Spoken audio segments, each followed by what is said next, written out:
Alors on l'a tous vu évidemment, c'est LVMH, c'était vendredi, qui a permis donc à la Bourse de Paris de clôturer sur un nouveau record. On le tient à la mi-journée pour l'instant, on est autour des 7640 points sur le CAC 40. Est-ce qu'il faut acheter ou vendre? Qu'est-ce qu'on fait maintenant? Élément de réponse avec vous, Xavier Patrolin. Bonjour Xavier, ça va? Oui, bien et toi? Ouais, président d'Albatros Capital. Juste un petit mot juste déjà sur LVMH, c'est mérité ou pas cette flambée de quasiment 13% vendredi, quand on voit 15 milliards d'euros de profit, un niveau historique Alors c'est vrai qu'au passage, il faut le dire, le secteur du luxe qui est comme largement ça a tiré tout le... pâti, on va dire, et souffert depuis 6 mois. Donc c'est un retour à meilleure fortune. Voilà. Moi je pense que c'est un peu exagéré et ça s'explique probablement par des positions vendeuses à découvert qui ont dû être débouclées dans la séance de vendredi. Parce que si on analyse bien à la fois les chiffres et le contenu de la déclaration de la conférence de presse des résultats qui a eu lieu jeudi soir, il y a quelque chose quand même très intéressant, c'est que Bernard Arnault a rappelé, on l'a questionné sur le rythme de croissance, et il a dit une chose essentielle, qui est de dire la croissance n'est pas un objectif. Ce qui est un objectif pour LVMH, c'est de rendre les marques, l'étendue des marques désirables. Et désirables, c'est pour le client évidemment, mais du point de vue de l'actionnaire, c'est la rentabilité qui doit rester désirable. Ouais. Et donc j'ai l'impression qu'il y a que LVMH arrive sur un espèce de plateau, et que notamment sur... Plateau haut. Oui, bien sûr, mais que le rythme de croissance va donc forcément être plus faible, et surtout que la rentabilité est peut-être un peu menacée. Et donc ce qui va compter dans les prochaines années, c'est la capacité qu'aura ce groupe à préserver l'attractivité de ses marques, et donc le potentiel de marge. Parce que si on regarde bien les variations ligne de produit par ligne de produit, il y a une légère érosion des marges. Alors c'est très léger, mais notamment sur la ligne maroquinerie, on a une croissance organique qui est de l'ordre de 14-15%, et une très légère, je confesse, mais une très légère décroissance de la marge opérationnelle. Ouais, qui reste à un niveau stratosphérique. Oui, d'accord, mais si on reporte par le passé, sur les 10-15 dernières années, on a pu constater des cycles sur notamment cette ligne de produit. Donc, voilà. Donc, c'est un peu exagéré. Probablement qu'il y avait une décote juste avant la publication qui était élevée, qui était en plus générée par des positions vendeuses à découvert, et que celles-ci se sont débouclées. Je ne suis pas sûr que ça justifie d'investissements additionnels. Il faut peut-être attendre, notamment à l'aune de ce qui est en train de se passer en Chine. Tu l'as vu ce matin avec la mise en faillite de Evergrande. Ouais. Donc on peut se dire que la Chine, ça ne résume pas tous les marchés d'LVMH, mais c'est un marché important. Évidemment.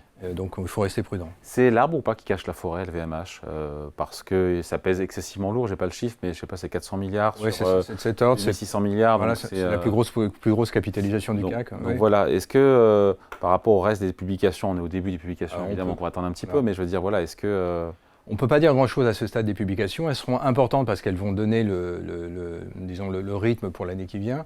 Donc, ce qu'on peut dire simplement, si on met en perspective, prenons les grands agrégats du CAC 40 hors valeur financière depuis 2019 jusqu'à aujourd'hui.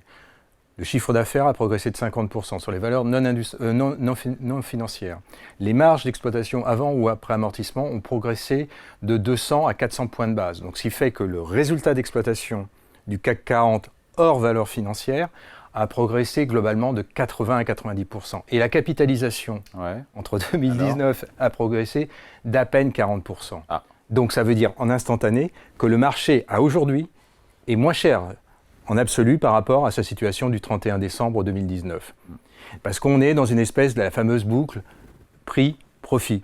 Les marges, c'est essentiel. Les marges sur les valeurs du CAC 40 ont progressé de 300 points de base. Ça veut dire qu'elles étaient en moyenne sur les 20 dernières années aux alentours de 10,5, 11. Aujourd'hui, elles sont à 14. Donc ça plaide pour une éventuelle poursuite de la hausse du CAC 40. Non, la question justement est de savoir, puisque j'ai parlé de boucle prix-profit, l'inflation va décélérer.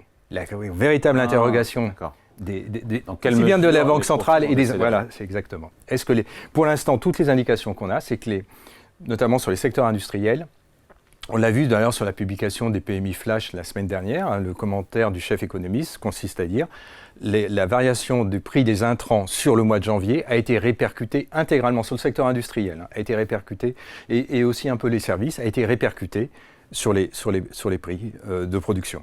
Donc pour l'instant, les entreprises, alors ce n'est pas le cas de l'agriculture comme tu l'as vu précédemment, mais sur les autres secteurs de l'activité économique, notamment industrielle, pour l'instant, il y a toujours cette capacité à répercuter les variations de coûts, notamment de prix des intrants, sur les prix à la production. Donc si on reste dans ce cadre-là, et notamment il y aura les hausses de salaire, si on reste dans ce cadre-là, les marges ne devraient pas, elles vont plus progresser, mais ne devraient pas baisser. Par contre, si les entreprises ont commencé à avoir des jeux concurrentiels et des érosions de marge, là j'ai mentionné LVMH, LVMH c'est 0,0, hein, c'est très légèrement négatif en évolution de marge. Mais si on avait des mouvements plus importants à l'annonce des publications, des sociétés qui émettent des alertes sur une configuration concurrentielle qui est en train de changer, des effets de stock, elles sont obligées pour aller conquérir du marché, d'aller baisser des prix, à ce moment-là, on aurait évidemment des marges qui seraient à nouveau qui seraient sous tension, et à ce moment-là, on aurait des révisions bénéficiaires qui deviendraient spectaculaires. Ce à quoi on n'assiste pas à aujourd'hui. Quel driver le plus important pour le CAC 40 aujourd'hui? On pensait que c'était la macroéconomie, la question de l'inflation, des banques centrales, les baisses de taux.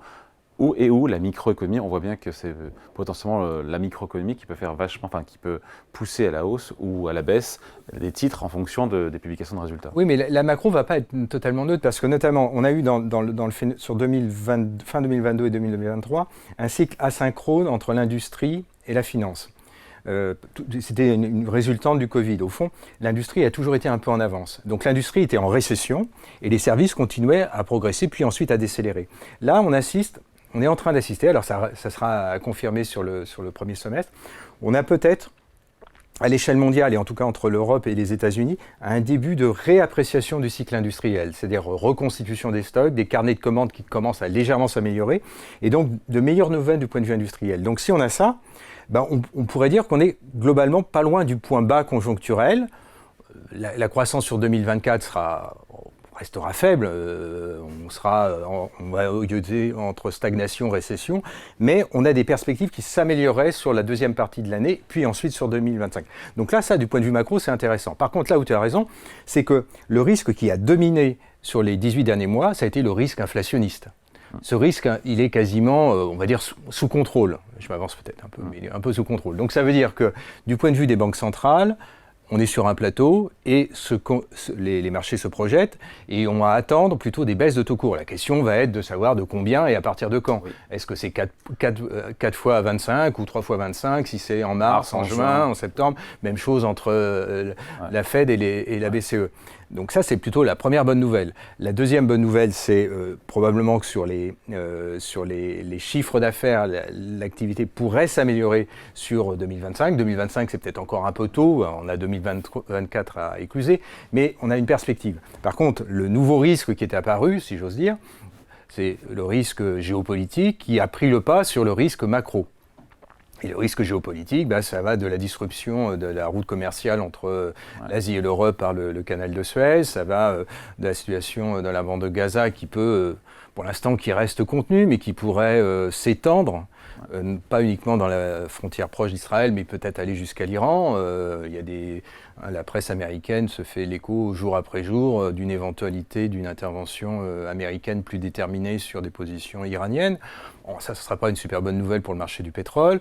Et puis, il y a la situation russo-ukrainienne, dont on voit bien qu'on est dans une situation un peu de blocus. Donc, s'il n'y a pas de solution diplomatique, on voit bien que là aussi, ça pourrait... Et donc, on fait quoi alors à 7640 points, pardon d'être très terre à terre sur le CAC 40, on fait quoi dans les prochains on s'inquiète.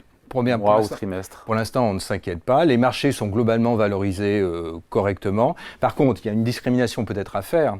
En absolu, il n'y a peut-être pas un potentiel gigantesque, mais par contre, il y a dans la cote, il y a eu une discrimination qui a peut-être été un peu inversée. C'est-à-dire, au fond, il faut se projeter dans un univers où les primes de risque vont probablement diminuer. Si les primes de risque diminuent, ça veut dire que les classes d'actifs qui ont très bien performé parce qu'elles constituaient un refuge en termes de risque, c'était notamment les 7 magnifiques du côté américain, c'était tout ce qui était... On enlève Tesla maintenant dans les 7 magnifiques. Voilà, mais peut-être qu'on va en enlever d'autres au fur et à mesure des publications. Et là aussi, il y a un sujet de valorisation. À l'inverse, le reste de la cote présente probablement des valorisations attractives et notamment j'ai mentionné l'industrie, notamment les secteurs industriels peuvent présenter des valorisations, les petites et moyennes valeurs. Ça ferait une rotation de portefeuille. Voilà, exactement. Donc globalement en agrégé, on peut peut-être avoir quelque chose qui relève un peu de la latéralisation, consolidation, sauf s'il y avait une profonde baisse des taux longs, ce que je ne vois pas aujourd'hui. D'ailleurs, un point essentiel, je fais une petite incise là. Ce qui s'est passé sur les 2 derniers mois de 2023 est très intéressant. Le mouvement de taux d'intérêt est hors norme. Ouais. Et pourquoi il y a eu un tel mouvement de taux d'intérêt, de baisse de taux d'intérêt? Parce que beaucoup d'institutionnels ont énormément de cash. Ça veut dire quoi? Ça veut dire qu'ils sont très courts en duration. Hein, ils étaient essentiellement, ils avaient des poches monétaires extrêmement élevées. Et donc, ils ont tous eu le comportement grégaire moutonnier de se concentrer sur des actifs de duration courte, voilà, monétaires, billets de trésorerie, tout ce que tu veux.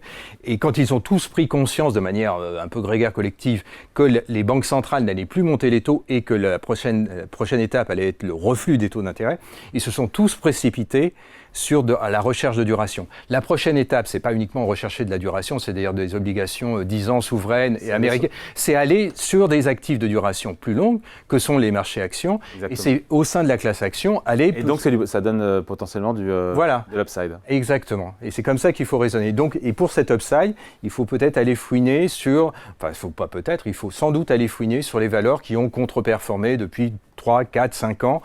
Et qui recèle, à mon avis, des potentiels significatifs. Le message est passé. Merci beaucoup. Xavier Patrolin, donc, pour Albatros Capital. Salut. Salut, David.